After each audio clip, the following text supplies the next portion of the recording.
तो हेलो दोस्तों, स्वागत है आपका एक बार फिर से हमारे चैनल लॉ बालक में। जैसा कि हमने पिछले वीडियो में बात किया था इंडियन कॉन्ट्रैक्ट एक्ट 1972, जिसमें हमने इसके प्रॉमिस एग्रीमेंट और कॉन्ट्रैक्ट के बारे में बात किया था कि प्रॉमिस एग्रीमेंट और कॉन्ट्रैक्ट क्या होते हैं। और हमने बात किया था डेफिनेशन क्लॉज में, जिसमें हमने एग्रीमेंट सेक्शन 2 सबसेक्शन ई और कॉन्ट्रैक्ट सेक्शन 2 सबसेक्शन 2H में बात किया था दोस्तों।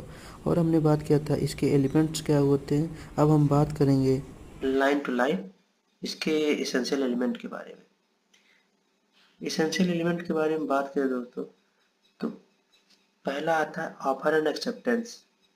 ऑफर एंड एक्सेप्टेंस में क्या है दोस्तों, इसमें बताया गया है कि जो ऑफर हो उसका क्लियर ऑफर हो और एक्सेप्टेंस जो हो उस पे कोई थ्रेटेन ना हो, कोई डराया धमकाया गया ना हो एक्सेप्टेंस में, तो वो ऑफर एंड एक्सेप्टेंस होता है जो कि एलिमेंट है वैलिड कॉन्ट्रैक्ट के। तो आप देख सकते हैं दोस्तों पिरामिड में पहला है एक्सेप्टेंस जो बताया गया है, an unequivocal and unconditional agreement to the offer. मतलब कि अगर ऑफर के लिए कोई बिना कंडीशन के अगर कोई एक्सेप्ट करता है उस कॉन्ट्रैक्ट को, ऑफर को, तो वो ऑफर हो जाता है, एक्सेप्टेंस हो जाता है दोस्तों। ऑफर क्या है? एक क्लियर एंड डेफिनिट प्रपोजल। अगर कोई पर्सन क्लियर प्रपोजल देता है विदाउट किसी वैग्यू स्टेटमेंट के, तो वो ऑफर हो जाता है।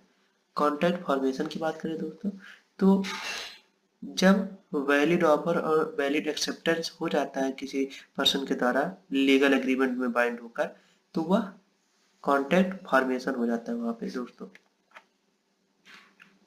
अब हम बात करें दोस्तों लॉफुल कंसिडरेशन, जो कि सेक्शन 2 क्लॉज डी में बताया गया है दोस्तों। अब कुछ वैल्यू एक्सचेंज हो, एक्ट पैसा प्रॉमिस जो सच हो और इलीगल ना हो, तो वह लॉफुल कंसिडरेशन में आता है। हम बात करेंगे दोस्तों तीसरे एलिमेंट की, जो कि है intention to create legal relation.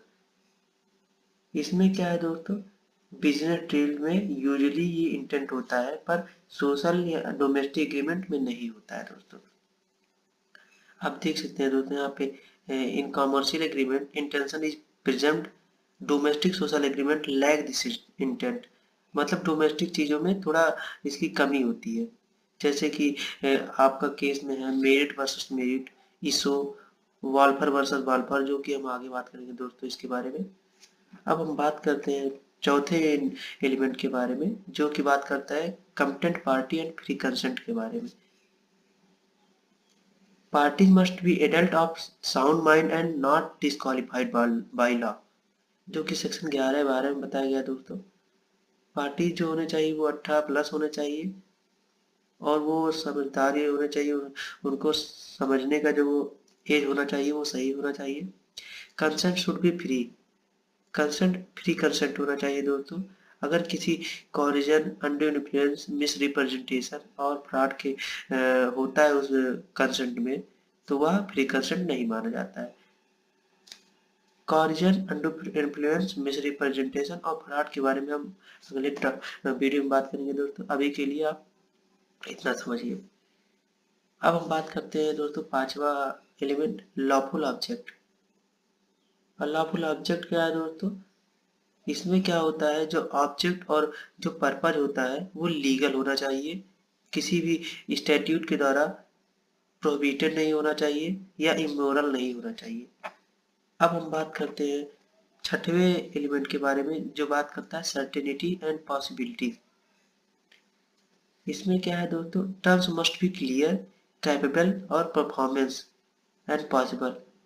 जो टर्म्स होने चाहिए वो क्लियर और कैपेबल होना चाहिए पर्सन के द्वारा, कोई भी इनडिफरेंट चीजें नहीं होनी चाहिए, नॉट वेग होना चाहिए दोस्तों। बस इतना ही। और हमारे चैनल को लाइक, शेयर और सब्सक्राइब करना ना भूलें और कमेंट भी करें। थैंक यू दोस्तों।